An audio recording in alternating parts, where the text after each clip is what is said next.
passing his PMP exam, of course. I see that big smile. Love that photo you posted on LinkedIn. 3 above target. So that's a nice way to end the new year. Well, end the year and start with the new year. How was your exam, Kirti? I know everyone said they had a lot of agile. I felt mine was more towards 50-50, I'd say. Okay. Not that much. After my first 60 minutes, I was really behind time, according to me. So one of the good things I had done, because I was doing at home, I had put like a small paper sheet saying, hey, after first thing I should be here, second I should be here, third. So then I could record where I am on times. And it was my mistake. Like I took a lot of time in some of the questions which I should not. But in this, like I had like close to 140 minutes left after, slightly less than 140 after the first one. So, but the second one I did get by 70 minutes. So then I had some 68 minutes, I remember, left in the last 60. And I still had like a couple of minutes left by the time I was done properly. So it was. So you were able to catch up on time, essentially. I was able to catch up on time. So like I not like guess any of the questions, but going by my second and third, I think in the first one I did the wrong thing, like of probably overthinking or taking more time than I should. I had like a couple of EVM questions, but no calculations, mainly asking, hey, CPI so and so, what do you think? Or what are we ahead of schedule? Behind, like all those things, right? So I had 2 of those, if I'm not wrong. I had a few questions wherein I had to select multiple options. I'd say 3 to 5 probably at the most, not a lot. And I had a few questions where I had one question where you have to choose and drop, like drag and drop things. And that question was like it had like 4 stakeholders, and I had to put it in the grid, like high, low, high interest and power versus interest. So I had to put it where they would fall on those 4 stakeholders. That's all. So good. That was an easy one. Yeah. When I'm sure when you got the EVM question, you must be like, okay, I'm ready with my formulas. Like let me figure it out. But I think in past conversations with students, definitely PMI have kind of drifted away from the hardcore formula. Moving towards really situational and understanding what's happening and what does it mean, right? Like when we calculate EVM. The power interest drag and drop that Kirti was mentioning about, for those that's interested, it's the 4 quadrant. When you divide up your list of stakeholder, which group of stakeholder you must need to keep informed versus consulting and engaging them. So just be familiar with that. It seems like lately that seems like the question that a lot of people do get, either on a graph or a drag and drop. So Kirti, I'm glad you were able to kind of realize time was always a common topic that came up in past conversations with students. Is time management is always the biggest thing. But going into the exam, did you felt you knew what you were dealing with? Did you felt like you know the content? And it's like, okay, I know what you're talking about. Let me just work through the questions like how I normally would. Yes. Yeah. And most of the questions I never felt like I was very easily, I could come down to 50-50. It was like pretty instant. It was choosing between the 2. And even I should say, like, it's not like all questions you feel like that. Like say in each section, if there are 60 questions, I'd say roughly around 40 questions you would be able to say, okay, this is the answer. There are 20 questions at the most where you would be like, hey, I'm confused between the 50-50, right?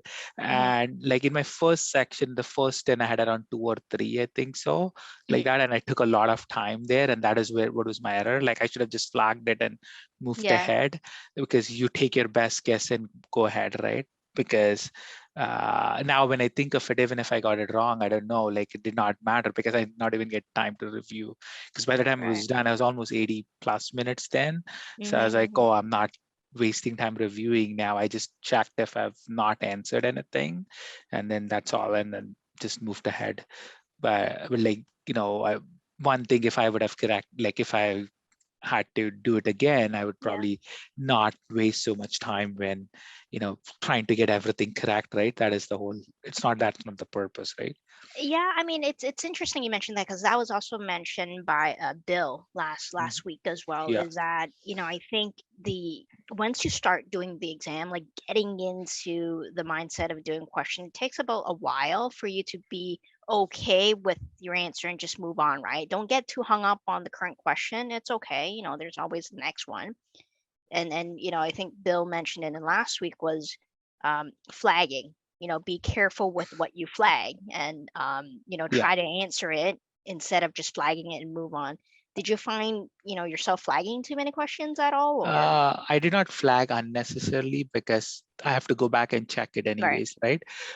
There is the one thing, like if you don't, like in one of the sections by mistake, I did not answer, or maybe I double clicked it, because I thought I answered that question when it came. I knew what the answer was. Right. So maybe I just double clicked it, because I clicked it. And then when I was Right. going next time, I'd have clicked it again, the answer went off. So it does show that you did not answer something. So you could always go and check that. Got it. Uh, I did it at home. So Right. one How of was the that? things, I did not have any technical issues. Like it was all okay. One thing which threw me off, and I think this is what in the beginning I got like a little slower too. I had this, and now I think again that was probably preparation. Like I had this thing wherein I used to I read in the questions, and when I read the questions, I think I'm Oh, read you aloud, and we are not allowed to read right. allowed in the, because the person just immediately after the first or second question put a chat saying, hey, you're not allowed to read loud. So, Right. you know, It's hard, isn't it? Because you're so yeah, used to just reading it to yourself, because you understand better, right? But it, yeah, it then becomes an issue with the proctor. But yeah, overall, it seems like you had a pretty good experience yes. remotely. Other than that, I had no other issues as such. The the other funny part was once I, like, it's like everyone says, it's not like a huge screen wherein it says, oh, you passed. It just says you've Yeah, passed and nothing else. And I was nothing like, I exciting. have everyone's talked so far what to do till now. I don't know what to do now. So I was like, should I ask the proctor? And then I was like, oh, I just have to, like, you just follow the instructions. But in all of Scott's videos and everything, it's like, oh, you'll see this big thing and you to rejoice and stay there and all that. And then I was like, so what do I do now? So I was like a little confused about, oh, what do I do next? But then I just did the survey and then it just shuts off automatically. So Right. uh, It was confusing too. Like, for those that's thinking of doing it remotely, when you pass, when you finish the exam, it's just this one tiny sentence with a couple more, celebrating and all that stuff. And then after, you got to wait, because you have to wait for the proctor to verify things on their end. Before you can close off the windows. So it is probably an awkward time waiting in between. But yes, like Kirti said, just follow the on-screen instructions, and then they'll get through what you need to do after. With remote testing, you don't get the results immediately. By that, I mean the breakdown of your score. Whereas in person, you do get a printout basically saying how you fared.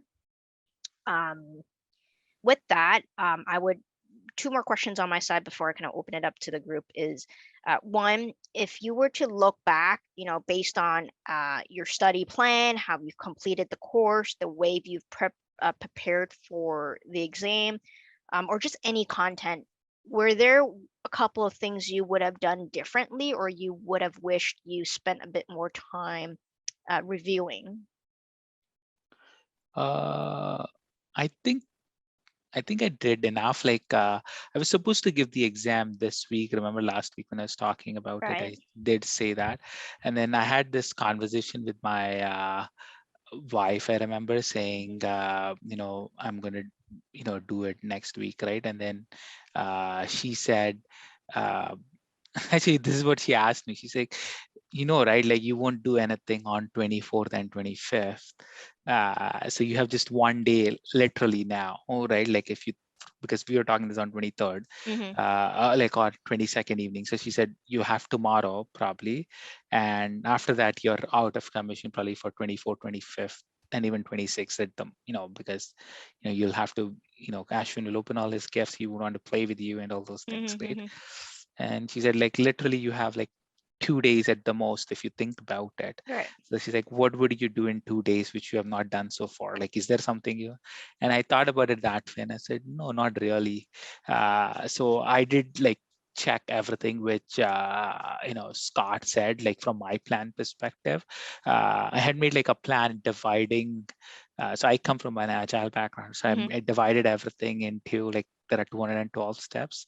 So I said if I do, 52 steps every day, like I divided it exactly, right? Like, so if I do 53 steps in a week, then I'm done in 4 weeks. That was my original plan.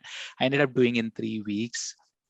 Yeah. But then after that, I was, but for my sake, I had to, like, for everyone else's thing. The reason I had to do it quickly is also because I needed the 35 contact hours. Probably everyone here does not Yeah, need it. very similar. I think Ben was going through the same thing. Like, he needed the 35 hour, he needed to finish the program.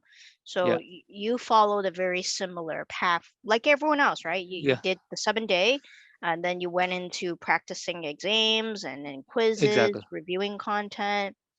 Yeah. And like I started also noting down after the exams, I note down things which I did not do well. Right. Yes. And two things which I'm glad I did. So I was not good at procurement specifically. We talked about it to Benita once. Yes. And I got a lot of procurement questions in the exam. So for Andy, for you, like just go and read what, like day 5, Scott has that procurement bit. If you just read that, that's all it, like nothing was difficult, but I had like a lot of questions on procurement specifically. So maybe you can just go and check that 5 or 10 minute slide or a video which Scott has on day 5. That's all I checked again. And then I remembered all those, like, and that did not come though, like, all those first, the cost, which ones which costs are like, towards the buyer, which ones are towards the seller, cost The of risk. materials, all those different things I thought I would revise. The second thing I got a lot was risk management, which I again went and checked on, because I did get one question regarding saying, hey, they put a situation and said, where are you? Are you in the quantitative phase or qualitative phase or risk response plan? So, Scott does that whole inverted funnel, which I find it really easy. Like I come from risk management too, like, so but I find it very easy. Like it's very logical to say you have so much, then you do the qualitative thing, which would give you, all the things, and then you do the quantitative thing, and then you provide risk response plan. So in my case, I think it was the qualitative thing. I could easily guess it. It was like one of those easy questions, but I think it was good that I actually went back and checked that. So I checked like day 5, one day before the exam, I checked day 5 and agile all over again at like 1.5 times the speed so that I could just listen to all the concepts. Kirti, I must have been reading your mind. That's exactly what I did today. I did agile in day 5 in 1.5 speed all day long. That's what I did. Yeah. So I think that was pretty good. Like that was my revision, because I said, oh, most of that should be covered. All the other ones I know I was pretty okay with. So those were the 2 ones I did. And like the material what Scott covers, and nothing came outside that.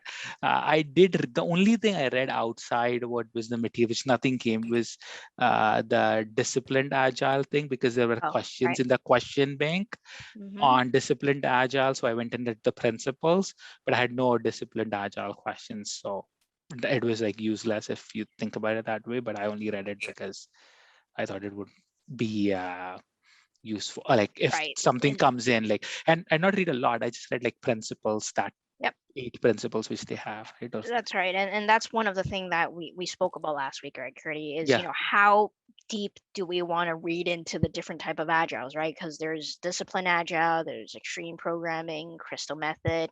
My comment and feedback has always been just know that there's other agile methods exist. You don't have to be an expert in it and explaining to me, what exactly it does it mean.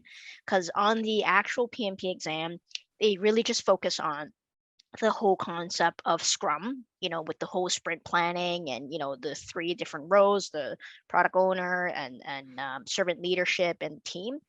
I wouldn't go too deep into, the discipline agile. But what, Kirti did mention is very important: procurement and risk management. Those are often very challenging topics for a lot of people, especially if you're not in that particular field doing procurement. For procurement, I would say, yes, understand the different type of contracts, because procurement is always about who has the most risk. Is it the buyer or the seller? Yeah. And then it's more so also about when you have a conflict with the vendor, how do you manage that conflict or manage that problem? Do you go into negotiation? Do you have to go into adjudication, or like there's this process of like, handling disagreement? And with risk management, totally agree. Like the way that Scott really explained risk management with that upside down funnel makes it very easy to understand. And there's really 2 way ever, that risk is identified: at the beginning or throughout the project. So it all goes through the same process of probability, the likelihood, what's my impact, money, time, scope, and then what am I going to deal with it, right? So, and Kirti, yep. Go ahead. Because if you know that, like, it is very simple. Like one risk management one which I got was very simple, but if you don't know, probably you'll get confused with the answers. One was, hey, it was a risk which was identified, what would you do, right? Like that was the whole thing, and like the answers would be very confusing to someone who did not know that. Hey, you just look at the risk response plan and follow it, nothing else. You don't have to do anything else. But like some of the answers could be, like, if you did not know that, some of the answers could seem like very correct, right? Like, oh, maybe I should do this. Oh, maybe I should do that. You don't do anything. You're like, oh, I knew that this risk is going to happen and I have a risk response plan. I just go through it because it said, oh, should I use the contingency reserve? Like, these are like questions which, like, are like just to make you more confusing, right? To say what you do. But like, I thought like, oh, that funnel was very important, because I would just think, oh, where am I here?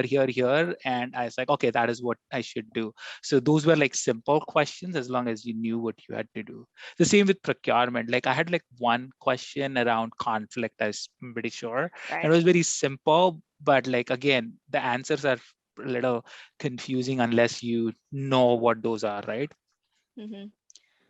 Before I open it up to the group, any advice for for the group, or particularly Andy going into his exam tomorrow, whether it be words of encouragement or anything? Kirti, what would your advice be for fellow peers?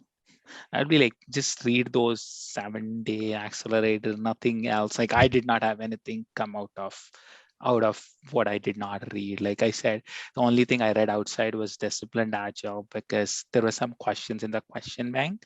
Other than that, I did not read anything else. Like all I did was I would just keep note of what I'm doing bad, and also did like for one day before, when I and my wife had this conversation, where I went in and it did like, procurement has its own questions.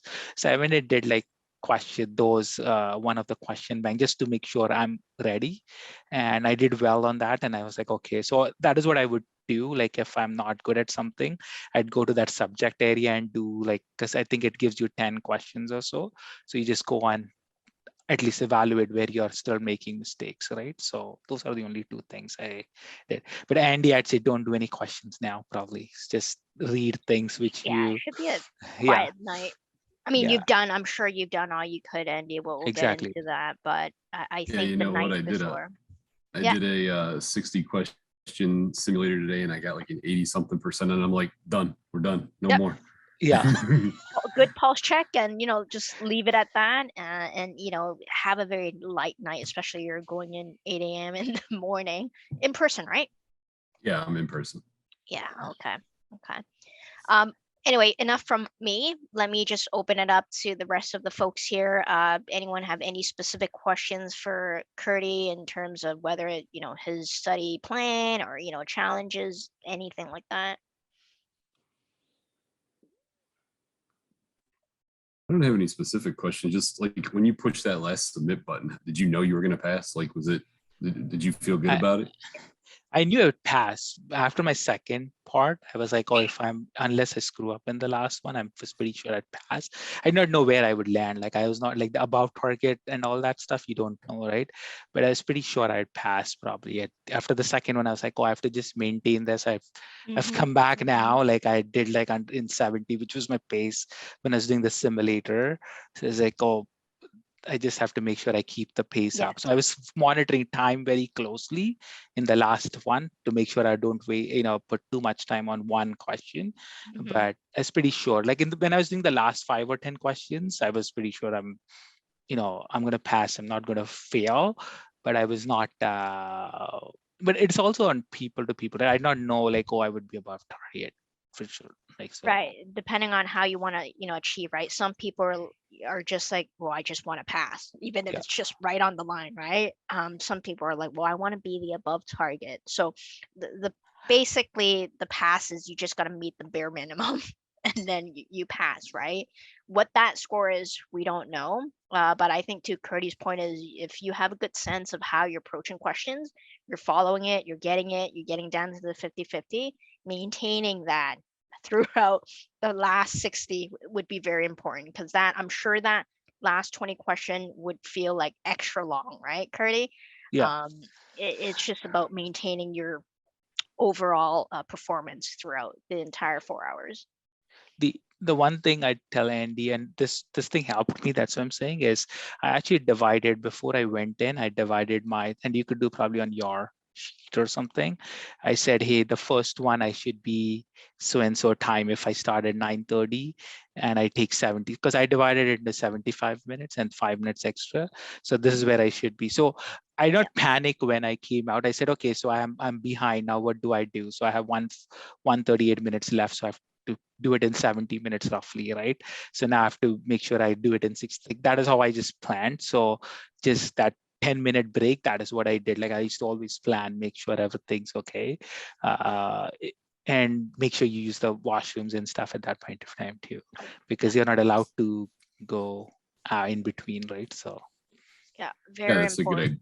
That's a good idea to do it on the actual time. I heard a lot of people talk about minutes, but actually do it on the, like, what is 8 o'clock plus X amount of minutes. So exactly. Break that down a little better tonight. And then that is what I did, and then I wrote it on a piece of paper and I kept it out here on my desk, because I was giving it in a room in the bedroom in the basement. So I just came out and I said, oh, I'm so much behind. So at least you can plan in that 10 minutes saying, hey, this is where I should be next, right? Because time management, like I know I heard a lot of people say it but I could see why it could be very important too. Like Benita always talks about time management too. And so just make sure you put that time on paper basically, right? Just because I'm very visual person personally. So for me, saying, hey, this is where you should be at times makes it much more clearer than to say, oh, this much minutes you should take and everything. Very good. No, that's very important too. Anyone else? Questions before I let Kirti enjoy the rest of his week and evening? I'll definitely, be weird not seeing a lot of familiar faces on these Tuesday call. I was just going to say that all my friends are dropping off. But congratulations, Kirti. It's too bad that the group is so small that they aren't able to see animated Kirti. I mean, this guy is pumped up right now as compared to what he is before. Yep. This guy's out of control. You can see the relief, right? One day. I was just playing with my son and I came down, so that's why probably too. So. Oh, that's good too. Hey, so just further elaborating on the thing. So you're telling me you allocated 75 minutes. So if you said you started at 9:30 a.m. Yeah. So you're talking what, 10:45 was your first number you put down on the piece of paper? Yeah. And then when you took a break, you're like, oh, okay. So, and then I said, oh, 10:45, I'll get a 10-minute break. So 10:55, I'll be back. So now 10:55 to 7:50, like that, right? And then I just came out and I just changed it because I was way ahead. So I was like, oh, now I'll enter at 11:10. So now I should be out by this time, so that I can manage at saying this is where I should be, right? Like during that 10-minute break. Like the part is like panicking won't do anything. At least you got planned, right? Like I'm a planner by nature too, so that makes it easier for me too. That makes sense. Well, congrats, man. Happy for you. Yeah, thanks. Yeah, we best keep in touch, you know, for the folks that's been passing. And then, you know, we'll get Andy and then Joe onto the same boat, same as, you know, the rest of the folks here. Final questions? Anything else? If not, Kirti, congrats again. So glad I was able to work with you. Don't forget to collect PDUs. Of course, you know, enjoy your rest of the week, but 60 PDUs over the course of 3 years. Yeah. And if you're, I've mentioned this, you remember, but if you're a PMI member, you get free access on projectmanagement.com with free PDUs. So do take a look at that. Last thing you want to do is redo this whole PMP again. I don't want to. No. I mean, would you be looking at doing something else in the future, like with Agile? I mean, based on the work that you do, would you be looking at like doing Scrum or anything like that? Yeah. So I already have the Scrum Master cert, so I don't. But if I like, I'm now I have to do. I think I have to do 20 for that too on a 2-year period. Like they call it SEUs. So I might look into things which I can use for both probably, so that I don't have to double. But they have the same thing. You like Scrum Alliance keeps sending you like watch this video. Yeah. You'll get like 25.25, you know, SEUs or something. So, and most of those that is useful too. Like some of it is. Yeah, like simple things which are like, oh, I did not know that, right? So. Yeah. Well, yeah. If you have any questions about like Agile stuff, I think Scott have a bunch of resources, and we got a couple of coaches that also in the Agile world. So yeah, no, feel free to always reach back out. You know, it's not like you graduate, you move on, right? You always get a community, you know, a group of friends here that can support you from wherever. Yes, Joe, you too. You can reach out anytime. I think so too. Yeah. And best of luck, Andy. You'll do great. Don't worry. Yeah, I'll do Thank you. I appreciate it. Yeah. Okay. Perfect. Thanks. Thank you, Kirti. You have a good night. Thanks, Benita. Take care. Benita.